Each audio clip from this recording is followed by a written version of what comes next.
የሊዮን ሜሲና የአንቶኔላ ሮክዞ የፍቅር ታሪክ እውነተኛ ፍቅር ታማኝነትና ቤተሰብ ሁል ጊዜ ከዝና በላይ ደምቀው እንደሚበሩ የሚያሳይ ውብ ማስታወሻ ነው። በሮዛሪዮ ከነበራቸው የልጅነት ትዝታ ጀምሮ ታላላቅ የእግር ኳስ ድሎችን አብሮ እስከ ማክበር ድረስ የእነሱ ጉዞ በዓለም ዙሪያ ለሚሊዮኖች መነሳሳት ይሰጣል። በእያንዳንዱ ዋንጫ፣ በእያንዳንዱ ፈተናና በእያንዳንዱ ስሜታዊ ቅጽበት ውስጥ አንቶኔላ የሜሲ ጠንካራ ደጋፊና ትልቁ የደስታው ምንጭ ሆና ቆይታለች። ከታሪካዊ የእግር ኳስ ሕይወት በስተጀርባ ከምንም ነገር በላይ ቤተሰቡን ከፍ አድርጎ የሚመለከት ትሁት ሰው አለ።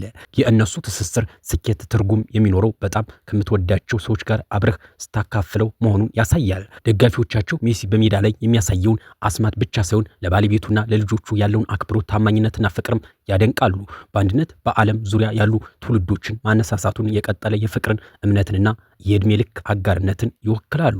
እያንዳንዱ የሜሲና የአንቶኔላ ፎቶ ንጹህ ደስታን፣ ውበትንና የማይረሱ ትዝታዎችን ይዟል። ከእግር ኳስ ስታዲየሞች እስከ ቤተሰብ እረፍቶች ድረስ በመካከላቸው ያለው መሳሳብ ሁልጊዜም በኢንተርኔት ላይ የሰዎችን ልብ ያቀልጣል። ሜሲ ምንም ያህል ሽልማቶችን ቢያሸንፍም የእሱ ታላቁ ስኬት በሕይወቱ ምዕራፍ ሁሉ ከጎኑ የቆመው ውብ ቤተሰቡ ነው። የሊዮኔል ሜሲ የፍቅር ሕይወት በስፖርቱ ዓለም ውስጥ ካሉ እጅግ በጣም ረጅምና ታዋቂ የፍቅር ታሪኮች አንዱ ነው። ሜሲ አርጀንቲናዊት ሞዴል፣ ስራ ፈጣሪና የሶሻል ሚዲያ ተጽዕኖ ፈጣሪ ከሆነችው አንቶኔላ ሮክዞ ጋር ትዳር መስርቷል። የእነሱ ግንኙነት ከልጅነት ጓደኝነት ተነስተው በዓለም አቀፍ ደረጃ ወደሚታወቅ ጥንዶች የተሸጋገረ የብዙ ዓመታት ታሪክ አለው። የልጅነት መጀመሪያ ሜሲና አንቶኔላ ያደጉት በሮዛሪዮ አርጀንቲና ነው። ለመጀመሪያ ጊዜ የተገናኙት ሜሲ ገና የ5 ዓመት ልጅ እያለ በአንቶኔላ የአጎት ልጅ በሉካስ በኩል ነበር። ሜሲ ገና በልጅነቱ ለአንቶኔላ አንድ ቀን ፍቅረኛ ትሆኛለሽ የሚሉ ደብዳቤዎችን ይጽፍላት እንደነበር ይነገራል። ሜሲ 13 ዓመት ልጅ እያለ የባርሴሎናን የወጣቶች አካዳሚ ለመቀላቀል ወደ ስፔን ሲያቀና ሕይወቱ ሌላ አቅጣጫ ያዘ። በሁለት የተለያየ አህጉር ውስጥ ይኖሩ ስለነበር ለተወሰነ ጊዜ ግንኙነታቸው ተቋርጦ ነበር። ነገር ግን በ2005 የተከሰተ አንድ አሳዛኝ ክስተት መልሶ አገናኛቸው። አንቶኔላ በሮዛሪዮ በደረሰ የመኪና አደጋ የቅርብ ጓደኛዋን አጣች። ሜሲ ይህንን አሳዛኝ ዜና እንደሰማ እሷን ለማጽናናት እና ከጎኗ ለመሆን ወዲያውኑ ወደ አርጀንቲና በረረ። ይህ ስሜታዊ ዳግም መገናኘት በመካከላቸው የነበረውን ትስስር እንደገና ያቀጣጠለው ሲሆን ከዚያ በኋላ በሚስጥር መገናኘት ጀመሩ። ግንኙነታቸውን ይፋ ማድረግና የክፍለ ዘመኑ ሰርግ ጥንዶቹ ግንኙነታቸውን ለብዙ ዓመታት ሙሉ በሙሉ ሚስጥራዊ አድርገውት ቆይተዋል። በመጨረሻ ሜሲ በ2009 በካታላን ቴሌቪዥን ላይ በሰጠው ቃለ መጠይቅ ፍቅረኛ እንዳለው አረጋገጠ። አንቶኔላም የጥርስ ሕክምና ዩኒቨርሲቲ ትምህርቷን ትታ ከእሱ ጋር ለመኖር ወደ ስፔን ተዛወረች። ከ10 ዓመታት በላይ አብረው ካሳለፉ በኋላ በሰኔ 30 2017 በትውልድ ከተማቸው ሮዛሪዮ በሚገኝ አንድ የቅንጦት ሆቴል ውስጥ በይፋ ጋብቻቸውን ፈጸሙ።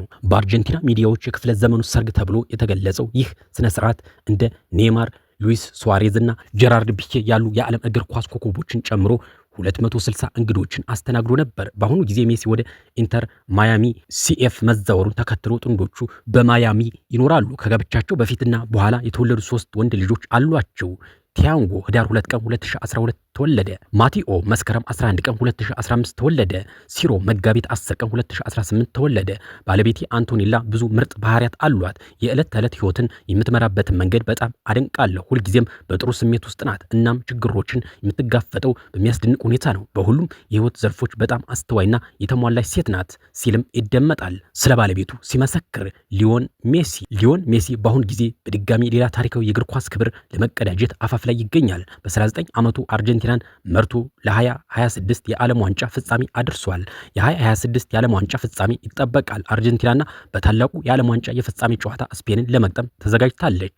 ይህ በጉጉት የሚጠበቀው ጨዋታ የወቅቱን የዓለም ሻምፒዮን አርጀንቲናን ከወቅቱ የአውሮፓ ሻምፒዮን ስፔን ጋር ያገናኛል። የጨዋታው ቀንም እሁድ ሐምሌ 12 ቀን 2018 ዓ.ም ከምሽቱ 4 ሰዓት ላይ ይሆናል። የጨዋታው ቦታ ደግሞ ኒውዮርክ ኒው ጀርሲ ስታዲየም መሆኑ ተረጋግጧል። ይህ ጨዋታ በታላቁ ሜሲና በ19 ዓመቱ የስፔን አድናቂ ኮከብ ላሚን ያማል መካከል የሚደረግ የትውልድ ፍልሚያ ተደርጎ በሰፊው እየተነገረለት ይገኛል። በግማሽ ፍጻሜው በእንግሊዝ ላይ ያነሳው አስማት ሜሲ አርጀንቲናን ወደ ፍጻሜው ለማድረስ ድንቅ ብቃቱን አሳይቷል። ከእንግሊዝ ጋር በተደረገው የግማሽ ፍጻሜ ጨዋታ አርጀንቲና 1-0 እየተመራች በነበረበት ወቅት ሜሲ ጨዋታውን በመቆጣጠር ቡድኑ 2-1 እንዲያሸንፍ አድርጓል። በኤንዞ ፈርናንዴዝ ያቻነቷን ግብ አመቻችቶ ካሳለፈ በኋላ በጭማሪ ሰዓት ላውታሮ ማርቲኔዝ የአሸናፊነቷን ግብ እንዲያስቆጥር ሁለተኛውን አስደናቂ ኳስ አመቻችቶ አቀብሏል። ለሀገሩ የዓለም ዋንጫ ታሪክ ከመጻፍ ውጭ ሜሲ በአሜሪካ ለኢንተር ማያሚ በመጫወት ላይ ይገኛል። ለዚህ የበጋ ውድድር አርጀንቲናን ከመቀላቀሉ በፊት በሜጀር ሊግ ሶከር ላይ 12 ግቦችን አስቆጥሮ 8 ለግብ የሚሆኑ ኳሶችን በማመቻቸት ሊጉን በበላይነት እየመራ ይገኛል። ይህ የዛሬው የፍጻሜ ጨዋታ ሜሲ በዓለም ዋንጫ ታሪክ የሚያደርገው የመጨረሻው ጨዋታ እንደሚሆን በእርግጠኝነት ይጠበቃል።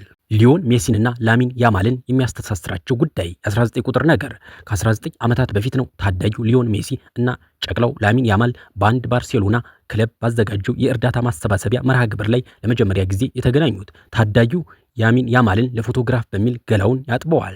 ያኔ የተጀመረው የሁለቱ ተጫዋቾች የህይወት ጉዞ በብዙ ይመሳሰላል። የ19 ዓመቱ ሊዮን ሜሲ በዛው ወቅት በባርሴሎና እና በሀገሩ የ19 ቁጥር መለያ ለብሶ ይጫወት ነበር። ሀገሩ አርጀንቲናን በወከለበት የመጀመሪያው ዓለም ዋንጫም 19 ቁጥር መለያን ለብሶ ተጫውቷል። ከ19 ዓመታት በኋላ ታዲያ ላሚን ያማል ሀገሩን በወከለበት በመጀመሪያው የዓለም ዋንጫ ላይ 19 ቁጥር ለብሶ ይጫወታል። ሁለቱም ተጫዋቾች በዚህ የዓለም ዋንጫ ውድድር ላይ ልደታቸውን ያከበሩ ሲሆን ሜሲ የመጀመሪያ ዓለም ዋንጫውን በተሳተፈ ወቅት ልደቱን ያከበረው ውድድሩ ከተጀመረ በ19ኛው ቀን ነበር። የሁለቱ ተጫዋቾች የልደት ቀን ልዩነትም 19 ቀን ነው።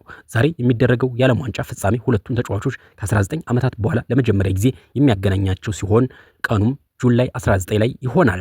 19 ቁጥርን አንዳንዶች የአንድ የተሟላ ዑደት መጀመሪያና መጨረሻ አድርገው ይወስዱታል። ምናልባት የሊዮን ሜሲ አስደናቂ የእግር ኳስ ዘመን ማብቃትና የላሚን ያማል ድንቅ የእግር ኳስ ጉዞ ጅምር መሆኑን ምልክት እየሰጠን ይሆናል። በዚህ ሳያበቃም ከሊዮን አንድሬስ ሜሲን ሙሉ ስም ሁለት ቃላትን ከወሰድን እና ወደታች ከደረደርናቸው ላሚን የሚል ስምን ያወጣልናል። ያማል በባርሴሎና የሊዮን ሜሲን 10 ቁጥር መለያ ተረክቦ የአርያውን ፈለግ እየተከተለ ይገኛል።